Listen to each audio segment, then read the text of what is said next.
Yes, students. So this is the third session of biological classification. In the last second video, we discussed about the Monera kingdom. In Monera kingdom, we discussed all the members of Monera kingdom, especially bacteria and mycoplasma, along with rickettsia and the actinomyces. So in bacteria, we discussed the archaebacteria and eubacteria. In eubacteria, that is autotrophic bacteria, that is cyanobacteria, and heterotrophic bacteria. All those things are discussed. By understanding all these features of the different members of bacteria and also mycoplasma, so we can concluded the general characteristics of bacteria. So it indicates that the bacteria they found everywhere. So bacteria, they are cosmopolitan in a distribution. That means they found almost all type of habitat. So they found in water, air, soil, and some of them as parasites in the body of animals. And also even they present in some extreme habitats like archaebacteria, what we have studied. They found in even desert area, in the hot springs, in a deep ocean.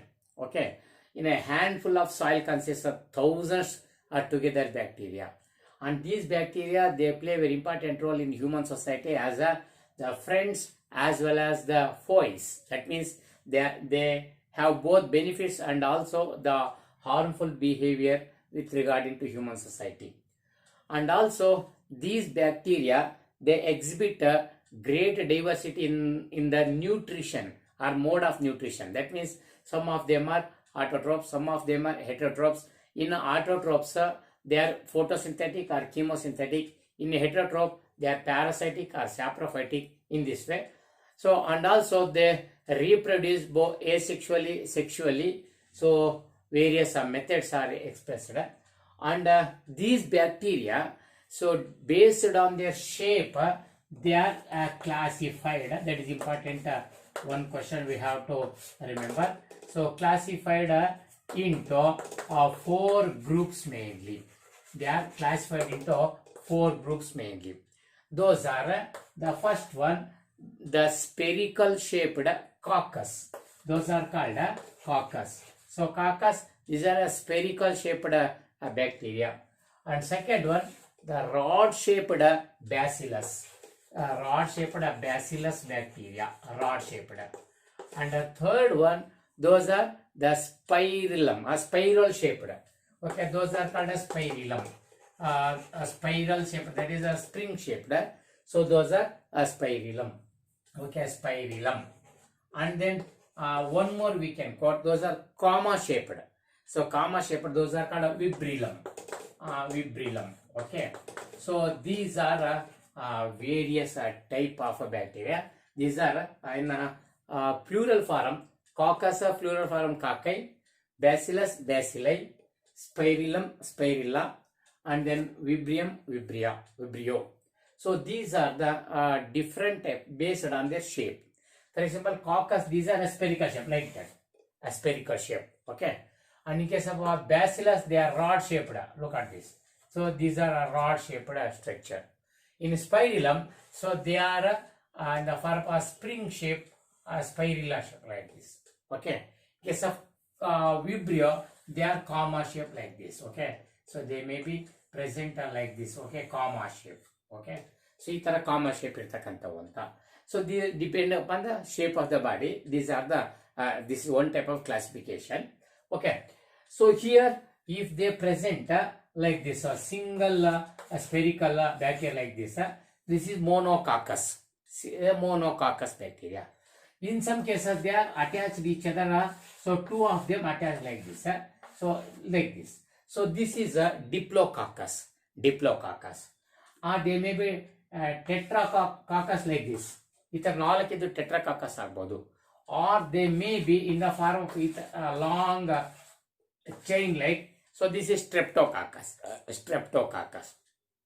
Or they may having some branches like this, staphylococcus. So in this way, so varieties of type. Similarly, we can say in bacillus type also. Okay, so ಹಾಗಾಗಿ ಇವೆಲ್ಲವೂ streptococcus, so bacteria ನೋಡಿದ್ವಿ, lactobacillus ಈ ತರ, ಇಲ್ಲಿ vibrio ಕಾಲರೆ. Okay, so ಈ ತರ ಎಲ್ಲ ಕೆಲವು ಎಕ್ಸಾಂಪಲ್ ಕೋಟ್ ಮಾಡ್ಬೋದು. ನಂಬಕ್ಕಲ್ಲಿ ಅಷ್ಟೊಂದು ಎಕ್ಸಾಂಪಲ್ ಕೋಟ್ ಮಾಡಿಲ್ಲ, ಬಟ್ ಕ್ಲಾಸಿಫಿಕೇಶನ್ ಕೇಳೋ ಸಾಧ್ಯತೆ ಇದೆ. ಹಾಗಾಗಿ ದಯವಿಟ್ಟು ಸೊ ಈ 4 ಟೈಪ್ ಕ್ಲಾಸಿಫಿಕೇಶನ್ ಸರಿ ಕಣ್ಣಾಡ್ಸೋದು ಒಳ್ಳೆಯದು. This is about second general characteristics of bacteria, ಇವನಿಷ್ಟು ಹೇಳೋದಿತ್ತು. ಸೊ ಇದಾದ್ಮೇಲೆ next let me go for the next kingdom, the second kingdom, that is kingdom protista. Okay, so kingdom protista. Yes, kingdom protista. So this is the kingdom which includes, it consists the various members. All are unicellular but eukaryotic. Unicellular prokaryotic members are in Monera kingdom. Unicellular eukaryotic members, they are in protista kingdom. ಹಾಗಾಗಿ ಇವರೆಲ್ಲರೂ ಯೂಕ್ಯಾರಿಟಿಕ್ ಇರ್ತಾರೆ ಮತ್ತು so ಯೂನಿಸೆಲ್ಲರ್ ಆಗಿರ್ತಾರೆ. ಅದಕ್ಕಾಗಿ main ನಾವು ಗುರುತಿಸಬೇಕಾದ್ರೆ these are single celled and eukaryotic. So eukaryotic, okay, and mostly they are aquatic. Okay, mostly aquatic members, ಅಂದ್ರೆ they are living in the water body. ಇವೆಲ್ಲವೂ ಕೂಡ ನೀರೊಳಗೆ ಹೆಚ್ಚು ವಾಸ ಮಾಡ್ತಕ್ಕಂಥವು. ಸೊ ಇವರು and as they are eukaryotic, that means they being a eukaryotic members, they have well described nucleus. ನಾವು ಅಲ್ಲಿ ಹೇಳ್ಬಿಟ್ಟಿದೀವಿ ಯೂಕ್ಯಾರಿಯೋಟ್ಸ್ ಪ್ರೊಕ್ಯಾರಿಯೋಟ್ಸ್ ಏನ್ ಡಿಫರೆನ್ಸ್ ಅಂತ. ಯೂಕ್ಯಾರಿಯೋಟ್ಸ್ ಅಲ್ಲಿ there is a well described nucleus. Okay, so that means nucleus is well defined, that is surrounded by nuclear envelope, and then membrane bound organelles are present. Membrane bound organelles, okay, membrane bound organelles are present. So that is the important, being eukaryotic they have these properties. And also these some of them may having flagella, or cilia as a locomotory organs. ಒಂದು place ಪ್ರತಿ ಪ್ಲೇಸ್ಗೆ ಹೋಗ್ಬೇಕಂದ್ರೆ, swimming ಮಾಡ್ಬೇಕಂದ್ರೆ ಫ್ಲಾಜೆಲ್ ಅಥವಾ ಸಿಲಿ ಇವರಲ್ಲಿ ಇರುತ್ತೆ. And they reproduce so through asexual method as well as a sexual method. Asexual method by the fusion of cells, okay, and sexual method by the formation of a zygote. So this is the general features especially about protista kingdom.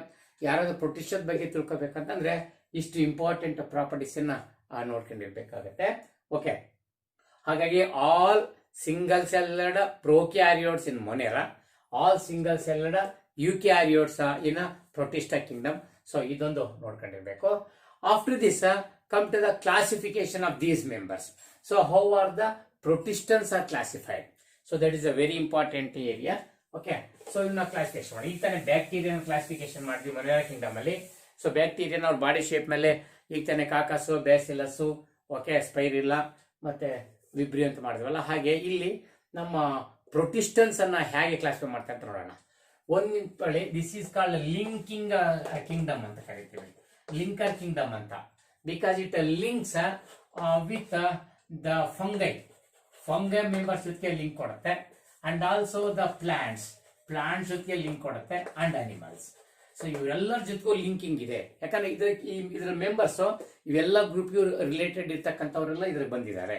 ಒಂದೇ ಯೂನಿಸೆಲ್ಲರ್ eukaryote ಆಗಿರೋದನ್ನ ಇಲ್ಲಿ ಇಟ್ಟಿರೋದ್ರಿಂದ so ಇದ್ರ plant related ಇರ್ತಕ್ಕಂಥವ್ರು ಫಂಗೈಗೆ animal. Therefore the kingdom protista is a linking kingdom with animals, fungi, plants. So ಇವರೆಲ್ಲರ ಜೊತೆ connection ಇರ್ತಕ್ಕಂಥ ಒಂದು ಲಿಂಕಿಂಗ್ ಕಿಂಗ್ಡಮ್ ಅಂತ ಇದನ್ನ ನಾವು ಗುರುತಿಸ್ತೀವಿ ಯಾವಾಗಲೂ ಕೂಡ. Okay, come to the classification. So ಇವರ ಕ್ಲಾಸಿಫಿಕೇಶನ್ ಅಂದ್ರೆ how are these protistants are classified.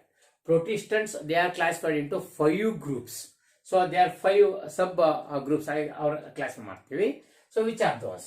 Okay, ಅವು ಯಾರಪ್ಪ ಇವರು ಅಂತಂದ್ರೆ ನಂಬರ್ 1 ಮೊದಲನೇದು ಕ್ರೈಸೋಫೈಟ್ಸ್. ನೋಡಿ, ಕ್ರೈಸೋಫೈಟ್ಸ್. ಕ್ರೈಸೋಫೈಟ್ಸ್ ಅಂತಕ್ಕಂಥವ್ರು ಮೊದಲನೇ ಗುಂಪಲ್ಲಿ ಮಾತಾಡ್ಸೋಣ. ಆಮೇಲೆ ಎರಡನೇದಕ್ಕೆ ಬಂದ್ರೆ ಈ ಗುಂಪಲ್ಲಿ ಎರಡನೇ ಗುಂಪಲ್ಲಿ ಬಂದ್ರೆ that is yes dinoflagellates. Okay, dinoflagellates. ಇನ್ನ ಮೂರನೇದಕ್ಕೆ ಬಂದ್ರೆ ಯುಗ್ಲಿನಾಯ್ಡ್ಸ್. ನೋಡಿ, euglenoids. Okay, euglenoids. Okay, yes. And then fourth one, that is slime molds. Okay, slime molds. In a fifth group, that is protozoans. Yes, this is how the members of protista are classified. The last class we discussed protista kingdom is introduced by Ernest Haeckel. Who introduced this kingdom. Okay, as a 3 kingdom system ಅಲ್ಲಿ Ernest Haeckel ಇದನ್ನ introduce ಮಾಡಿರೋದು ನೆನಪಿರಲಿ. Yes, what about these chrysophytes, dinoflagellates, euglenoids, slime moulds and protozoans. Okay, so first and foremost come to the chrysophytes. So chrysophytes ನ properties ಒಂದ್ಸರಿ discuss ಮಾಡೋಣ ಬನ್ನಿ. ಕ್ರೈಸೋಫೈಟ್ಸ್ ಅಲ್ಲಿ ಏನೇನಿದೆ ಅಂತ. Chrysophytes the main members are diatoms. Okay, so diatoms, ಇವೆಲ್ಲ diatoms members ಅಲ್ಲಿ ಪಿನ್ಯುಲೇರಿಯಾ, ನೋವಿಕುಲಾ, so ಈ ತರ ಸೈಕ್ಲೋಟೆಲ್ಲ ಈ ತರ ಕೇಳಿರ್ಬೋದು. ಯಾವ್ದು ಎಕ್ಸಾಂಪಲ್ ನಮ್ಮಲ್ಲಿ ಮೆನ್ಷನ್ ಮಾಡಿಲ್ಲ, ಬಟ್ ಡಯಾಟಮ್ಸ್ ಅಂತ ಗೊತ್ತಿರಲಿ. Okay, so these are called jewels of ocean ಅಂತ ಕರಿತೀವಿ. ಸೊ ಆ ತರದವು ಇವು. ನೀವು ಬೇಕಾದ್ರೆ ಆನ್ಲೈನ್ ಅಲ್ಲಿ ಅಥವಾ ನೀವು ಯಾವುದೇ ನೆಟ್ ಅಲ್ಲಿ ಹೋಗಿ ಇವನ್ನ ಡಯಾಟಮ್ಸ್ ಅನ್ನ ನೋಡಿದ್ರೆ ಅವರ ಫೋಟೋಗ್ರಫಿ ನೋಡಿ ಎಷ್ಟು ಸುಂದರವಾಗಿರುತ್ತೆ ಅಂತ ಡಯಾಟಮ್ಸ್. So okay, right. ಡಯಾಟಮ್ಸ್ ಬಿಟ್ರೆ ಗೋಲ್ಡನ್ ಆಲ್ಗೆ. ಸೊ ನೋಡಿ, ಇದು ಗೋಲ್ಡನ್ ಆಲ್ಗೆ. ಸೊ ಇವನ್ನ ನಾವು ಡೆಸ್ಮೈಡ್ಸ್ ಅಂತ ಕೂಡ ಕರಿತೀವಲ್ವಾ. ಸೊ ಡೆಸ್ಮಿಡ್ಸ್ ಅಂತ ಕರಿತಕ್ಕಂಥವ್ರು ಈ ಗೋಲ್ಡನ್ ಆಲ್ಗೆ. ಇವರು ಕೂಡ ಈ ಗ್ರೂಪ್ ಅಲ್ಲಿ ಬರ್ತಾರೆ. ಇವರಿಬ್ರು ಮೇಜರ್ ಮೆಂಬರ್ಸ್ ಆಫ್ ಕ್ರೈಸೋಫೈಟ್ಸ್ ಅನ್ಬೋದು. ಓಕೆ, ಇನ್ನ ಇವರ ಪ್ರಾಪರ್ಟೀಸ್ ಬಂದ್ರೆ ಕ್ರೈಸೋಫೈಟ್ಸ್ ಅಲ್ಲಿ ಏನ್ ಮೇಜರ್ ಪ್ರಾಪರ್ಟೀಸ್ ಅನ್ನ ನಾವು ನೋಡ್ಬೋದಪ್ಪ ಅಂದ್ರೆ they are found in fresh water. Some of them are fresh water. Okay, so ಕೆಲವರು ಫ್ರೆಶ್ ವಾಟರ್ ಮೆಂಬರ್ ಇದ್ದಾರೆ, fresh water. And some of them are marine. ಕೆಲವರು ಸಮುದ್ರವಾಸಿಗಳು, ಕೆಲವು ಸಿಹಿ ನೀರಲ್ಲಿ ಸಿಗ್ತಾರೆ ಅಂತ ಆಯ್ತು. ಸೊ ಫ್ರೆಶ್ ವಾಟರ್ ಮೆಂಬರ್ಸ್ ಇದ್ದಾರೆ, ಮೆರೈನ್ ವಾಟರ್ ಮೆಂಬರ್ಸ್ ಕೂಡ ಇದ್ದಾರೆ. ಸೊ ಇದ್ ಬಿಟ್ರೆ ನೆಕ್ಸ್ಟ್ ಇದ್ರೊಳಗಡೆ ನಾವು ಇನ್ನೇನು ಬಂದ್ರೆ, so these are very important members which are always floating on the surface of the water as a passive floaters. Such a passively floating organisms are called planktons. So these are passively floating on the surface of the water body. Therefore, they are called planktons. So what are planktons? The organisms which are floating passively on the water surface. So those are called. These are unicellular. So protistans especially. So in planktons again we can classify phytoplanktons and zooplanktons. Passively floating plants, phytoplanktons, passively floating animals, zooplanktons. ಈ ತರನ plankton ಅಂತ ಕೂಡ ಕರಿಬಹುದು. And these are having the chlorophyll pigment, hence these are photosynthetic in nature. That means they synthesize their food using sunlight. They are photosynthetic. So that means they synthesize their food. ಇದನ್ನು ಕೂಡ ಒಂದು important property ಅಂತ ಅನ್ಬಹುದು. As far as concerned the ಡಯಾಟಮ್ಸ್. So ಈ ಡಯಾಟಮ್ಸ್ ಬಂದ್ರೆ ಇಲ್ಲಿ ಒಂದಿಷ್ಟು ವಿಷಯ ನಾವು ಮಾತಾಡ್ಬೇಕಾಗತ್ತೆ. ಏನಪ್ಪಾ ಡಯಾಟಮ್ಸ್ ಅಲ್ಲಿ ನಾನು ಆಗಲಿದೆ ಜ್ಯುಯಲ್ಸ್ ಆಫ್ ದ ಓಷನ್ ಅಂತ ಅನ್ಬೋದು ಅಂತ. ನೀರಿನ ಮೇಲ್ಮೈಲಿ ತೇಲ್ತಾ ಇರ್ತವೆ, ನೋಡಿದ್ರಂಗನೆ ಸೊ ಹೊಳಿತಾ ಇರ್ತವೆ, ಮುತ್ತು ರತ್ನ ಚಿನ್ನ ಹೊಡೆದಂಗೆ ಹೊಳಿತಿರ್ತವೆ. ಸೊ ಅದಕ್ಕಾಗಿ ಜ್ಯುಯಲ್ಸ್ ಅಂತ ಕರೆಯೋದುಂಟು. ಈ ಊರಲ್ಲಿ ಏನಪ್ಪಾ ಅಂದ್ರೆ ಸ್ಪೆಷಲ್ ಇಂಪಾರ್ಟೆಂಟ್ ಡಯಾಟಮ್ಸ್ ಅಲ್ಲಿ ಏನಪ್ಪಾ ಅಂದ್ರೆ so there are cell wall.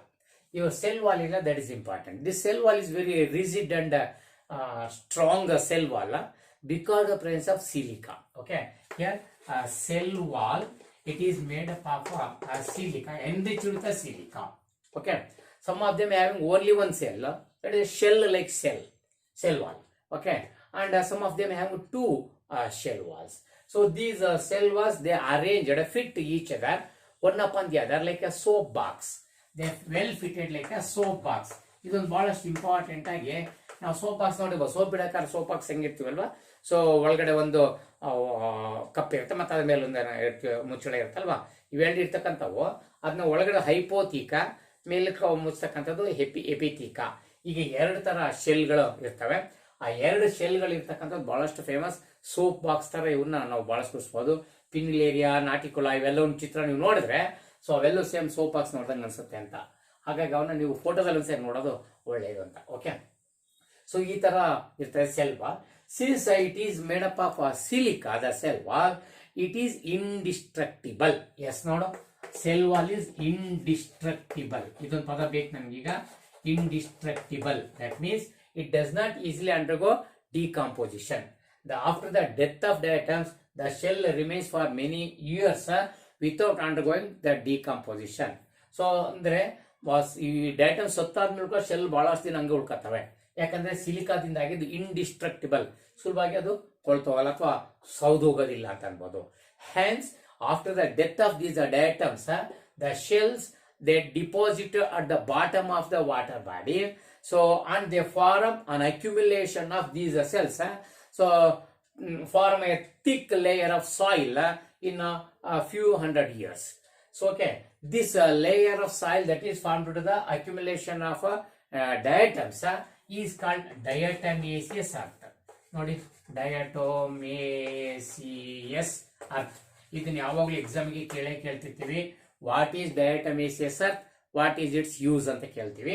ಡಯಾಟಮೇಸಿಯಸ್ earth ಅಂದ್ರೆ the body of the diatoms are covered by, enclosed by means of a shell wall which is silicated, hence it is indestructible.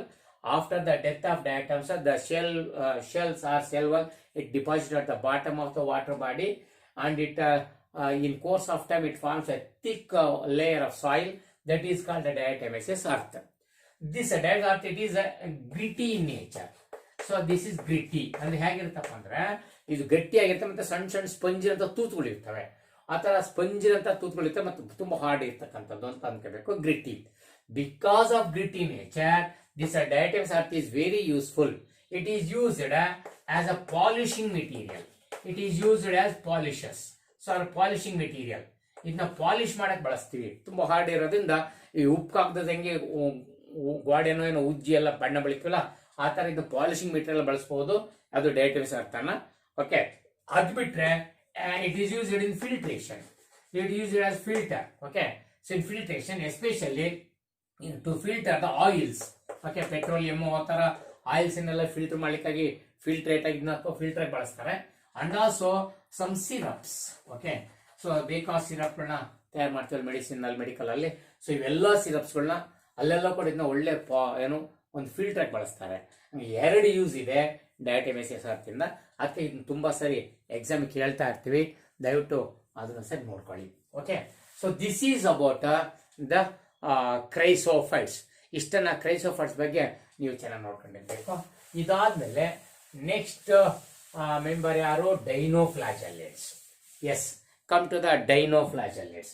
ಡೈನೋಫ್ಲಾಜೆಲ್ಲೇಟ್ಸ್ ಗುಂಪಿ ಬಂದ್ರೆ ಇಲ್ಲಿ ನಾವೇನಪ್ಪಾ ಅಂದ್ರೆ ಇಲ್ಲಿ ಗಾನಿಯಾಲಾಕ್ಸ್ ಅಂತಕ್ಕಂಥ ಒಬ್ಬನ ನೆನ್ಪಿಟ್ಕೋಬಹುದು ನಾವು. ಓಕೆ, ಸೊ ಗಾನಿಯಾಲಾಕ್ಸ್ ಒಂದು ಸ್ಪೆಲ್ಲಿಂಗ್ ಕೂಡ ನೋಡ್ಕೊಬಿಡಿ. ಓಕೆ, ಗಾನಿಯಾಲಾಕ್ಸ್ ಅಂತ ಇವರು.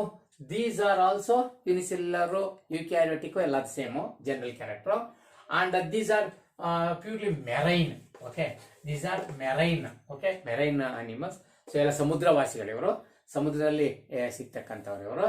And these are also photosynthetic. ಇವರು ಕೂಡ ಫುಡ್ ಅನ್ನು ತಯಾರು ಮಾಡ್ಕೋತಾರೆ. ಸೊ ಆಟೋಟ್ರೋಪಿಕ್ ಅಂತ ಅನ್ಬೋದು ಬೇಕಾದ್ರೆ. ಓಕೆ, ಫೋಟೋಸಿಂಥೆಟಿಕ್ ಇನ್ ನೇಚರ್ ಅನ್ಬೋದು. And then so these are dinoflagellates. So yes, their body it is made up, it consists of 2 flagella. ಎರಡು ಫ್ಲಾಜೆಲ್ಲಾಗಳಿಂದ ಆಗಿರೋದ್ರಿಂದಲೇ ಇವನ್ನ ಡೈನೋಫ್ಲಾಜೆಲ್ಲೇಟ್ಸ್ ಅಂತ ಕರೆಯೋದು. ನೋಡಿ, ಇವು 2 ಫ್ಲಾಜೆಲ್ಲಿಂದ ಆಗಿರೋದ್ರಿಂದ ಇವನ್ನ ಡೈನೋಫ್ಲಾಜೆಲ್ಲೇಟ್ಸ್ ಅಂತ ಕರೀತಾರೆ. ಓಕೆ, 2 ಫ್ಲಾಜೆಲ್ ಇರ್ತವೆ ಸೇರಿದ್ರು. ಅದಾದ್ಮೇಲೆ ನೆಕ್ಸ್ಟ್ ಏನಪ್ಪಾ ಅಂದ್ರೆ ಇವರಲ್ಲಿ ಮತ್ತೊಂದು. ಸೊ ಈ body is called by cell wall. Cell wall ಇದೆಲ್ಲ ತೊಳ್ಕೊಳ್ಳೋ ಸೆಲ್ ವಾಲ್ ಬಹಳಷ್ಟು ಇಂಪಾರ್ಟೆಂಟ್. ಈಗ ನಾವು ಡಯಾಟಮ್ಸ್ ಅಲ್ಲಿ ಸೆಲ್ ವಾಲ್ ಬಗ್ಗೆ ಮಾತಾಡ್ಕೊಂಡ್ವಿ. ಈಗ ಡೈನೋಫ್ಲಾಜೆಲ್ಲಿ ಸೆಲ್ ವಾಲ್ ಬಂದ್ರೆ it cell wall is a so well fitted cell wall. It is in the form of a plates. So ಆ ತರ ಸೆಲ್ ಪ್ಲೇಟ್ಸ್ ತರ. ಓಕೆ, ಸೆಲ್ ಪ್ಲೇಟ್ಸ್ ತರ ಅರೇಂಜ್ ಆಗಿದೆ. ಸೆಲ್ ಪ್ಲೇಟ್ಸ್ ಆ ತರ ಸೆಲ್ ವಾಲಿನ plates ತರ ಇವು ಅರೇಂಜ್ ಆಗಿದಾವೆ. Okay, stiff and cellulose plates. Okay, ಇವು ಸೆಲ್ಯುಲೋಸ್ ಪ್ಲೇಟ್ಸ್ ಆಗಿ ಅರೇಂಜ್ ಆಗಿದಾವೆ, ಸ್ಟಿಫ್ ಆಗಿದಾವೆ. hence it helps in flexibility of the body. Okay, ಫ್ಲೆಕ್ಸಿಬಿಲಿಟಿನ ಕೊಡ್ತೇವೆ ಅಂತ ಅನ್ಕೊಳ್ಬೇಕಾ ನೀವು. ಓಕೆ, ಫ್ಲೆಕ್ಸಿಬಿಲಿಟಿನ. ಓಕೆ, ಡೈನೋಫ್ಲೈಸ್ ಯುಗ್ಲಿನಾಯ್ಡ್ಸ್ ಅಲ್ಲಿ ಕೂಡ ಮತ್ತೆ ಅದ್ರ ಬಗ್ಗೆ ಮಾತಾಡ್ತೀನಿ ನಾನು. ಡೈನೋಫ್ಲೈಸ್ ಅಲ್ಲಿ well fitted stiff cellulose plates are there. Out of 2 flagella, 1 flagella is longitudinally, yes, these are longitudinally arranged along the body, but another one, it lies in the furrow. It lies in the furrow between 2 cellulose plates. ನೋಡಿ, ಸೆಲ್ಯುಲೋಸ ಈ plates ನೋಡಿ, ಇದು ಯಾವಾಗಲೂ ಈ ತರ ಎರಡು ಡೈನೋಫ್ಲಾಜೆಲ್ special case ಅಂತ ಅಂದ್ರೆ, ಎರಡು ಫ್ಲಾಜೆಲ್ ಒಂದು ಬಾಡಿ ಅಂತ ಲಾಂಗಿಟ್ಯೂಡಿನಲಿ ಅರೇಂಜ್ ಆಗಿರ್ತದೆ, ಇನ್ನೊಂದು ಈ ಸೆಲ್ಯುಲೋಸ್ ಪ್ಲೇಟ್ ಏನಿದೆ ಅವೆರಡರ ನಡುವೆ ಫರ್ರೋಗಳಿದೆಯಲ್ಲ, ಆ ಫರ್ರಕ್ಕೆ ಟ್ರಾನ್ಸ್ಫರ್ಸ್, ಒಂದು ಲಾಂಗಿಟ್ಯೂಡಿನಲಿ ಆದ್ರೆ ಒಂದು ಟ್ರಾನ್ಸ್ಫರ್ಸ್ ಆಗಿ ಅರೇಂಜ್ ಆಗಿರ್ತವೆ.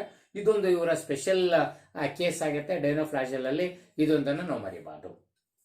ಇನ್ನ this dinoflagellates, they are of different colour, varieties of colour ಇದೆ, ಬಹಳಷ್ಟು important. Depending upon the major pigment, they may be red, blue, green, brown or yellow. ನೋಡಿ, red, blue, green, brown, yellow, ಇವೆಲ್ಲೋ colour ಅಲ್ಲೂ ಕೂಡ ಈ dinoflagellates ಕಾಣಿಸ್ಕೊಳ್ತವೆ, based on the major pigment. ಯಾವ pigment ಅದರ ಮೇಲೆ. ಅದರಲ್ಲೂ ಈ ರೆಡ್ ಡೈನೋಫ್ಲಾಜೆಲೇಟ್ಸ್ ಬಗ್ಗೆ ಒಂದು ಸ್ಪೆಷಾಲಿಟಿ ಇದೆ. ಈ ಗ್ವಾನಿಯೋಲಾಕ್ಸ್ ಬರ್ದ್ವಲ್ಲ, ಇದು ರೆಡ್ ಫ್ಲಾಜೆಲೇಟ ಜಾತಿ ಸೇರ್ತಕ್ಕಂಥದ್ದು. Under suitable condition, these red flagellates, they undergo rapid multiplication on the ocean surface. Okay, they undergo rapid multiplication.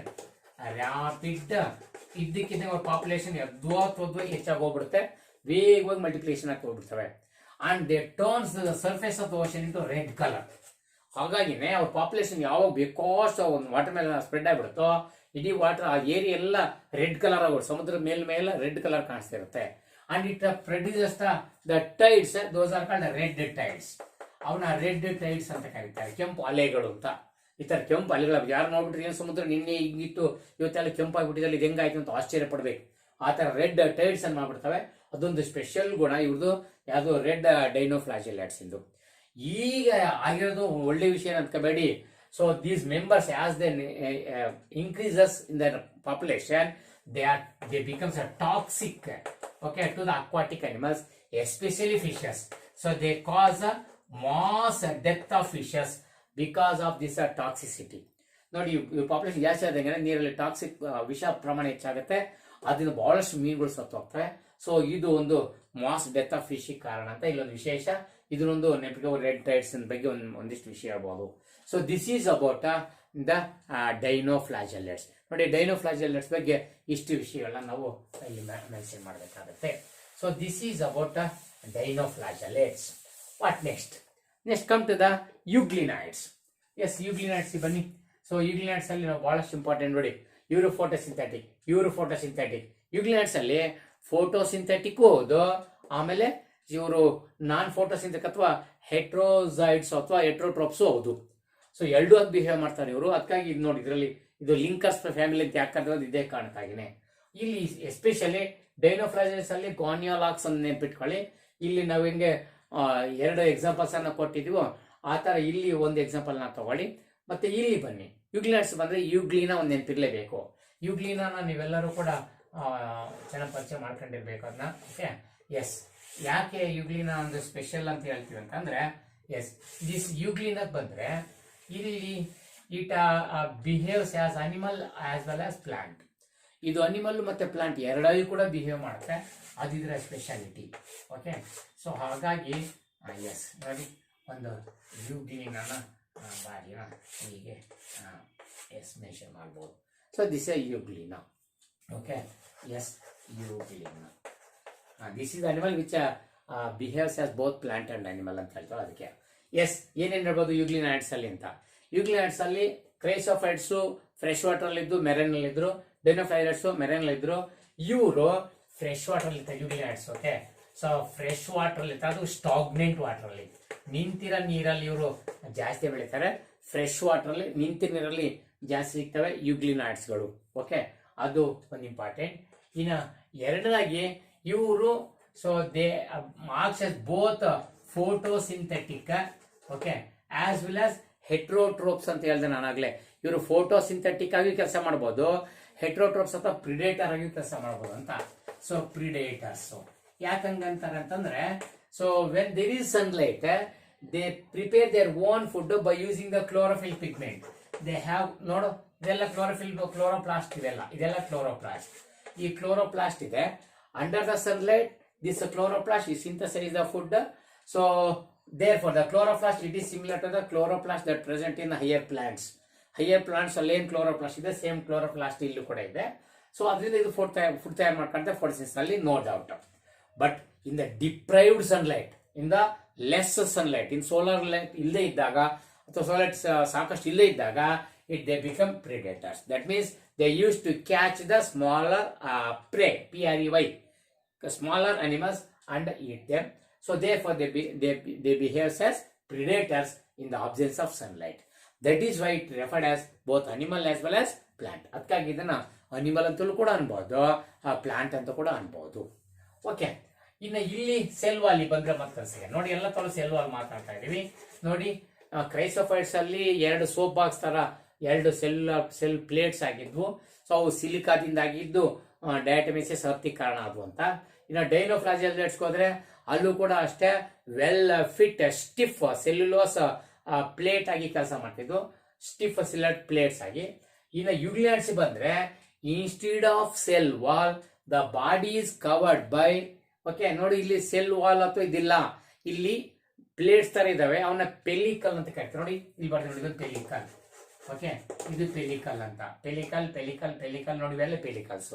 So instead of a cell wall the body enclosed by means of a pellicle which helps in flexibility of the body. Flexibility. Okay, not flexible body it becomes flexible because of presence of pellicles. ನೋಡಿ sir ಪೆಲಿಕಲ್ಗಳಿದ್ದು ಬಾಡಿನ ಎತ್ತವರು flexible ಮಾಡ್ಕೊಂಡು swim ಮಾಡ್ಲಿಕ್ಕೆ ಈಜೊಡ್ಲಿಕ್ಕೆ ಅನುಕೂಲ ಆಗುತ್ತೆ. So ಅದು ಬಹಳಷ್ಟು important. Cell wall instead of cell wall there are pellicles which helps in the flexibility of the body. That body is flexible. So ಅದಕ್ಕೊಂದು ಬಹಳಷ್ಟು ಇಂಪಾರ್ಟೆಂಟ್ ಆಗಿ ನೋಡ್ಕೋಬೇಕು. ಈ ಜೊತೆಗೆ ಫ್ಲಾಜೆಲ್ಲಾ ಬಂದ್ರೆ ನೋಡಿ ಇಲ್ಲಿ ಎರಡು ಫ್ಲಾಜೆಲ್ಲ ಇದ್ವು, ಅದಕ್ಕೆ ಡೈನೋಫ್ಲಾಜೆಲ್ಲಾಟ್ಸ್ ಅಂತ ಕರೆದಿದ್ವಿ. ಎರಡರಲ್ಲಿ ಒಂದು ಲಾಂಗಿಟ್ಯೂಡಿನಲ್ ಅರೇಂಜ್ ಆಗಿದ್ರೆ ಇನ್ನೊಂದು ಟ್ರಾನ್ಸ್ಫರ್ಸ್ ಆಗಿ ಎರಡು ಸೆಲ್ಯುಲೋಸ್ ಪ್ಲೇಟ್ ನಡುವೆ ಫರೋದಲ್ಲಿ ಇರ್ತಿತ್ತು ಟ್ರಾನ್ಸ್ಫರ್ಸ್ ಆಗಿ ಅಂತ ಹೇಳಿದ್ದೆ. ಅದೇ ತರ ಯುಗ್ಲಿನಾಯ್ಡ್ಸ್ ಅಲ್ಲಿ ಕೂಡ ಎರಡು ಫ್ಲಾಜೆಲ್ಲಾಗಳಿದೆ ನೆನ್ಪಿಡಿ. ಬಟ್ ಅಲ್ಲಿ ಎರಡು ಸಮ ಈಕ್ವಲ್ ಫ್ಲಾಜೆಲ್ಲಾ ಇದ್ರೆ ಇಲ್ಲಿ ಒಂದು ಲಾಂಗ್ ಒಂದು ಶಾರ್ಟ್. ಇಲ್ಲಿ ನೋಡಿ ಇದು ಲಾಂಗ್ ಫ್ಲಾಜೆಲ್ಲಾ, ಇದು ಶಾರ್ಟ್. ಸೊ ಲಾಂಗ್ ಶಾರ್ಟ್ ಎರಡು ಫ್ಲಾಜೆಲ್ಲಾ ಇರ್ತವೆ ಇವರಲ್ಲಿ ಕೂಡ. ಸೊ ಎರಡು ಫ್ಲಾಜೆಲ್ಲ ಇರ್ತವೆ, ಒಂದು ಲಾಂಗ್ ಒಂದು ಶಾರ್ಟ್. ಸೊ ಅದು ಕೂಡ ಒಂದು ಇಂಪಾರ್ಟೆಂಟ್ ಆಗಿ ನೀವು ಮೆನ್ಷನ್ ಮಾಡಬೇಕು. ಇಲ್ಲಿ ಫ್ಲಾಜೆಲ್ಲಗಳ ಬಗ್ಗೆ ಒಂದು ಇಂಪಾರ್ಟೆಂಟ್ ಪ್ರಾಪರ್ಟಿ ಸಿಗುತ್ತೆ, ದಯವಿಟ್ಟು ಅದರೊಂಚೂರು ನೋಟ್ ಮಾಡ್ಕೊಳ್ಳಿ. ಸೊ ಇದನ್ನ ಬಿಟ್ರೆ ನಾವು ಇವರೊಳಗಡೆ ಮತ್ತೇನ್ ಮಾತಾಡ್ಬೋದಪ್ಪ ಅಂತಂದ್ರೆ ದೀಸ್ ಯುಗ್ಲಿನಾಯ್ಡ್ಸ್. ಓಕೆ, ಸೊ ಇವರು they are having the chloroplast pigment similar to the plants. ಅದನ್ನ ಮೆನ್ಷನ್ ಮಾಡಿದೀವಿ. So both animals and plants ಆಗಿ ಬಿಹೇವ್ ಮಾಡ್ಕೊಂಡು ಗೊತ್ತಿರಲಿ. ಓಕೆ, ಎರಡು ಫ್ಲಾಜೆಲ್ಲ ಇರ್ತವೆ. ಸೆಲ್ ವಾಲ್ ಬದಲು ಪೆಲಿಕಲ್ಸ್ ಇರ್ತವೆ, ಫ್ಲೆಕ್ಸಿಬಿಲಿಟಿ ಹೆಲ್ಪ್ ಮಾಡ್ತವೆ. ಸೊ ಇಷ್ಟು ಸೆಲ್ ಯುಗ್ಲಿನಾಯ್ಡ್ಸ್ ಗೊತ್ತಿದ್ರೆ ಸಾಕಾಗುತ್ತೆ. ಮತ್ತೆ ಎಕ್ಸಾಂಪಲ್ ಯುಗ್ಲಿನ ಕೊಡಿ. ಓಕೆ, ಸೊ ಇದು ಎಲ್ಲ ಜನರಲ್ ಪ್ರಾಪರ್ಟೀಸ್ ಅಷ್ಟೇ ಇಲ್ಲಿ ಸ್ಟಡಿ ಮಾಡ್ತೀವಿ. ನಾವು ಇಲ್ಲಿ ಯಾವುದೇ ಡೆಪ್ತ್ ಹೋಗ್ತಿಲ್ಲ. ನಾವು ನೆನಪಿರ್ಲಿ, ನಾವು ಟ್ಯಾಕ್ಸಾನಮಿ ಒಳಗೆ ಹೋಗ್ತಾ ಇದೀವಿ. ಎಲ್ಲರೂ ಸೇಲಿಯಂಟ್ ಫೀಚರ್ಸ್ ಅನ್ನ ಕೆಲವು ಮೆನ್ಷನ್ ಮಾಡ್ಕೊಂಡು ಹೋಗ್ತಾ ಇರ್ತೀವಿ. ಇಲ್ಲಿ ಡೆಪ್ತ್ ಇಲ್ಲ, ಬುಕ್ ಅಲ್ಲಿ ಏನಿದೆ ಅದು ಮಾತ್ರ ಮಾತಾಡ್ತಾ ಹೋಗೋಣ. ಸೊ ಇದನ್ನಿನ್ನೂ ನೀಟ್ ಅಥವಾ ಇನ್ನೂ ಜಸ್ಟ್ ಡೆಪ್ತ್ ಹೋಗ್ಬೇಕಾಗತ್ತೆ. ಸದ್ಯಕ್ಕೆ ನಾವು ಸಿಲೆಬಸ್ ಮುಗಿಸೋದ್ರಿಂದ ನಮ್ಮ ಟೆಕ್ಸ್ಟ್ ಬುಕ್ಸ್, ನಮ್ಮ ಪ್ರಿಸ್ಕ್ರೈಬ್ ಟೆಕ್ಸ್ಟ್ ಬುಕ್ ಏನು ಅದರಲ್ಲಿ ಇರ್ತಂತ ಏನು ವಿಷಯ ಮಿಸ್ ಮಾಡ್ದಂಗೆ ಹೋಗ್ತಾ ಇರ್ತೀವಿ. Okay, yes. So after this what next slime moulds. So slime moulds ಬನ್ನಿ. ಸ್ಲೈಮ್ ಮೋಲ್ಡ್ಸ್ ಬಂದ್ರೆ these are the saprophytes of protista. ಪ್ರೊಟಿಸ್ಟಾದಲ್ಲಿ ಇರುವಂತಹ ಫಂಗೈಗಳಿದ್ದಂಗೆ, ದ ಫಂಗೈ ಇದ್ದಂಗೆ ಅವರು ಪ್ರೊಟಿಸ್ಟಾದಲ್ಲಿ. ಯಾಕಂದ್ರೆ ಇವರೆಲ್ಲ ಸ್ಯಾಪ್ರೋಫೈಟ್ಸ್. ನೋಡಿ ಫೋಟೋಸಿಂಥೆಟಿಕ್ ಇವ್ರು ಇಬ್ರು ಫೋಟೋಸಿಂಥೆಟಿಕ್ ಪ್ರಿಡೇಟರ್. ಇಲ್ಲಿ no photosynthetic at all. This are saprophytes. Okay, ಇವರು saprophytes. That means they get the food from dead and decaying organisms. So those are called saprophytes which observe the food materials from the dead and decaying organic metals. So adu saprophytes. So they move in the water body along with the decaying leaves. Okay, so decaying leaves or twigs. Okay, ಏನು ಗಿಡ ಮರದ ಕೊಂಬೆ ಅಥವಾ ಸಣ್ಣ ಸಣ್ಣ ಬ್ರಾಂಚ್ಗಳು ಎಲೆಗಳು ಕೊಳಿತಾ ನೀರೊಳಗಿರ್ತಾವ ಅದ್ರ ಜೊತೆಗೆ ಇವು ಅವುಗಳು ಕೂಡ ಇರ್ತವೆ ಸ್ಲೈಮ್ ಮೋಡ್ಸ್. ಎಸ್ಪೆಷಲಿ ಇದಕ್ಕೆ ಸ್ಟೆಮೋನೆಟ್ಸ್ ಅನ್ನ ಎಕ್ಸಾಂಪಲ್ ತಗೋತೀವಿ. ಬುಕ್ ಒಳಗಡೆ ಯಾವ ಎಕ್ಸಾಂಪಲ್ ಕೊಟ್ಟಿಲ್ಲ. ಓಕೆ, ಸ್ಟೆಮೋನೆಟ್ಸ್ ಇದಕ್ಕೆ ಎಕ್ಸಾಂಪಲ್ ಬೇಕಾದ್ರೆ ಸ್ಟೆಮೋನೆಟ್ಸ್ ತಗೋಬಹುದು. ಅಥವಾ ಇನ್ನೂ ಎಕ್ಸಾಂಪಲ್ಸ್ ಇದೆ stemonitis. So they are move along with the leaves or twigs that are present in the water body. They get their food from that decaying source. ಅದು ಯುಗ್ಲಿನೈಟ್ಸ್ ಅಲ್ಲಿ ಒಂದು ಇಂಪಾರ್ಟೆಂಟ್ ನಾವು ಗಮನಿಸಬೇಕಾಗ್ತಕ್ಕಂಥದ್ದು. ಇದನ್ನ ಬಿಟ್ರೆ ಯುಗ್ಲಿನೈಟ್ಸ್ ಅಲ್ಲಿ ಇಂಪಾರ್ಟೆಂಟ್ ಮತ್ತೊಂದು ಏನಪ್ಪ ನಾವು ನೋಡ್ಬೇಕಂದ್ರೆ ಅಂಡರ್ ಸೂಟಬಲ್ ಕಂಡೀಷನ್ಸ್. ನೋಡಿ ಇದೊಂದು ಸ್ಪೆಷಲ್ ಆಗಿ ಕೇಳ್ತೀವಿ. Under suitable conditions these slime moulds they form an aggregation on the water body. They form an aggregation. So they form an aggregation. Okay, aggregation up to few feet. So that aggregation of the slime molds under suitable conditions is called plasmodium. That is called a plasmodium. Nodi say nodಕೊಳ್ಳಿ. What is plasmodium with reference to slime molds ಅಂತ ಕೇಳ್ತೀವಿ. Okay, what is the meaning of plasmodium with reference to slime molds? Under suitable conditions, the slime molds they undergo an aggregation. They form an aggregation up to a few feet. That aggregation is called plasmodium. So ಈ ತರ aggregation ಅಂದ್ರೆ ಅವ್ರು population ಮಾಡ್ಬಿಟ್ಟು ಒಂದು colony ತರ ಮಾಡ್ಕೊತವೆ. ಅದನ್ನ plasmodium ಅಂತ ಕರಿತೀವಿ. ಸೊ ಈ plasmodium so during unfavourable condition, ನೋಡಿ ಇದೊಂದು ನೋಡ್ಕೊಳ್ಳಿ. During unfavourable condition what happen? This plasmodium it undergoes a differentiation. It undergoes a differentiation. Okay, to form fruiting body.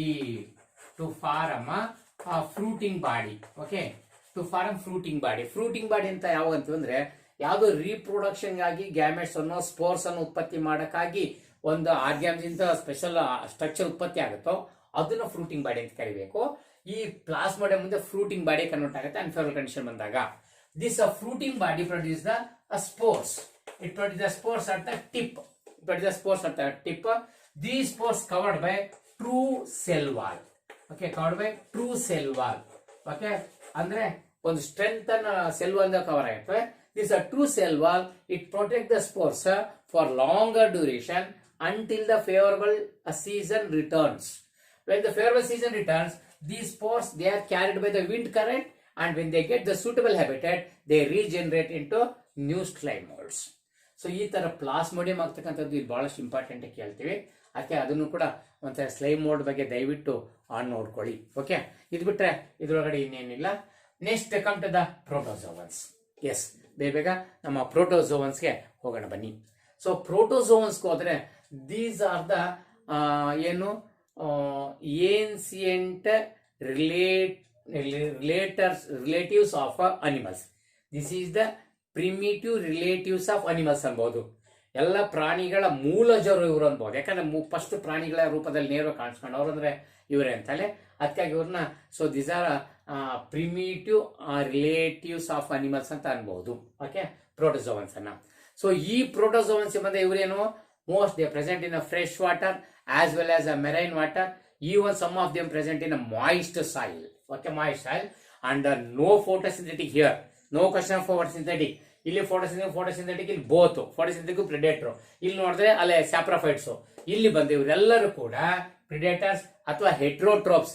ಇವರೆಲ್ಲರೂ ಕೂಡ ಹೆಟ್ರೋಟ್ರೋಪ್ಸ್ ಆಗಿರ್ತಾರೆ. ಓಕೆನಪ್ಪ, ಅಂದ್ರೆ ಬೇರೆಯವರಿಂದ ಫುಡ್ ಅನ್ನು ಪಡ್ಕೊತಾರೆ. ಹೆಟಿರೋಟ್ರೋಪ್ಸ್ ಇವರೆಲ್ಲ ಹೆಟ್ರೋಟ್ರೋಪ್ಸ್ ಆಗಿರ್ತಾರೆ. ಸೊ ಐದರ್ ಪ್ರಿಡೇಟರ್ಸ್ ಅಂದ್ರೆ ಬೇರೆ ಪ್ರಾಣಿಗಳನ್ನ ಹಿಡ್ಕೊಂಡು ತಿನ್ಬಹುದು. Okay, or they may parasites. So ಬೇರೆ ಹೋಸ್ಟ್ ಬಾಡಿಯಲ್ಲಿ ಇದ್ದುಕೊಂಡು ಜೀವನ ಮಾಡಬಹುದು. ಸೊ ಈ ತರ ಇವು ಹೆಟ್ರೋಟ್ರೋಪ್ಸ್ ಆಗಿ ಪ್ರಿಡೇಟರ್ಸ್ ಅಥವಾ ಪ್ಯಾರಾಸೈಟ್ಸ್ ಆಗಿ ಜೀವನ ಮಾಡ್ತಾರೆ. That is important. And so these having flagella or cilia for the purpose of movement or pseudopodia ಇವೆಲ್ಲವೂ ಕೂಡ ಮೂವ್ಮೆಂಟ್ ಗಾಗಿ ಇಟ್ಕೊಂಡಿರ್ತಾರೆ. Depending upon the locomotory source, they are classified. Protozoans are classified into 4 groups. They are classified into 4 groups. ಇವ್ರು 4 groups ಆಗಿ classify ಮಾಡಬಹುದು. ಆ 4 groups ಅಲ್ಲಿ ಒಂದು ಅಮೀಬಾಯಿಡ್ ಲೈಕ್ ನೋಡಿ, ಅಮೀಬಾಯಿಡ್ like ಪ್ರೊಟಿಸ್ಟನ್ಸ್, sorry, protozoans, amoeboid like protozoans. Okay, ನಾನು ಈ ತರ ಬರ್ಕೊಂಡ್ಬರ್ತೀನಿ, ಹಿಂಗಾದ್ರೆ ಲೈನ್ ಸರಿ ಆಗ್ಬೋದು, ಜಾಗ ಸಿಗುತ್ತೆ. ಎಸ್ ನೋಡಿ, ಅಮೀಬಾಯಿಡ್ ಲೈಕ್ ಪ್ರೋಟೋಜೋವನ್ಸ್. ಅದು ಬಿಟ್ರೆ ನೆಕ್ಸ್ಟ್ ಫ್ಲಾಜೆಲ್ಲೇಟೆಡ್, ಎಸ್ ಫ್ಲಾಜೆಲ್ಲೇಟೆಡ್ ಪ್ರೋಟೋಜೋವನ್ಸ್, ciliated protozoans, ಇನ್ನು sporozoans. So these are the 4 groups of protozoans: amoeboid protozoans, flagellated protozoans, ciliated protozoans and then sporozoans. Amoeboid ಅಲ್ಲಿ 2 ಎಕ್ಸಾಂಪಲ್ ತಗೊಳ್ಳೋಣ, ಅಮೀಬಾ ಮತ್ತೆ ಎಂಟಮೀಬಾ. ಅಮೀಬಾ ಪ್ರೋಟಿಯಸ್ ಅಮೀಬಾ, ಆಮೇಲೆ ಎಂಟಮೀಬಾ ಹಿಸ್ಟೋಲಿಟಿಕಾ ಮುಂದರ್ಸ್ಕೋಬೇಕು. ಸೊ ಇವರಿಬ್ರು ಕೂಡ ಈ ಮೆಂಬರ್ಸ್ ಅಲ್ಲಿ ಎಕ್ಸಾಂಪಲ್ ತಗೊಳ್ಳಿ. ಫ್ಲಾಜೆಲ್ಲೇಟೆಡ್ ಬಂದ್ರೆ ಟ್ರಿಪ್ಯಾನೋಸೋಮಾ ತಗೊಳ್ಳಿ. ಇನ್ನು ಸಿಲಿಯೇಟೆಡ್ ಬಂದ್ರೆ ಪ್ಯಾರಾಮೀಸಿಯಂ ತಗೊಳ್ಳಿ. ಸ್ಪೋರೋಸೋಮ್ ಬಂದ್ರೆ ಪ್ಲಾಸ್ಮೋಡಿಯಂ. ಓಕೆ, ಅವರು ಎಕ್ಸಾಂಪಲ್ ನೆನಪಿರ್ಲಿ. ಇಲ್ಲಿ ಬಂದ್ರೆ so these are the animals having a pseudopodia as the locomotory organs, pseudopodia, and these pseudopodia they helps to catch the prey. ಆಹಾರ ಹಿಡಿದಿಟ್ಕೊಳ್ಳೋಕೆ ಕೂಡ ಈ pseudopodia ಹೆಲ್ಪ್ ಮಾಡ್ತವೆ ಅಮೀಬಾಯ್ಡ್ ಅಲ್ಲಿ. And these may free living or parasitic. So amoeba is a free living, while entamoeba is a parasitic, which causes some diseases, that is amoebiasis. ಎಂಟಮೀಬಾ ದಿಂದ ಬರ್ತಕ್ಕಂಥ ರೋಗನ amoebic dysentery ಅಥವಾ ಅಮೀಬಿಯಾಸಿಸ್ ಅಂತ ಕರಿತೀವಿ. ಅದು ಇನ್ನ ಫ್ಲಾಜೆಲ್ಲೇಟೆಡ್ ಬಂದ್ರೆ ಇವು ಕೂಡ ಫ್ರೀ ಲಿವಿಂಗ್ ಇರ್ತವೆ. ಸೊ ಇದರಲ್ಲಿ ಫ್ಲಾಜೆಲ್ಲಾ ಇವರ ಲೋಕೋಮೋಟರಿ ಆರ್ಗನ್ ಆಗಿರುತ್ತೆ. ಇದಕ್ಕೆ trypanosoma it causes a disease called sleeping sickness ಅಂತ ರೋಗ ತರುತ್ತೆ.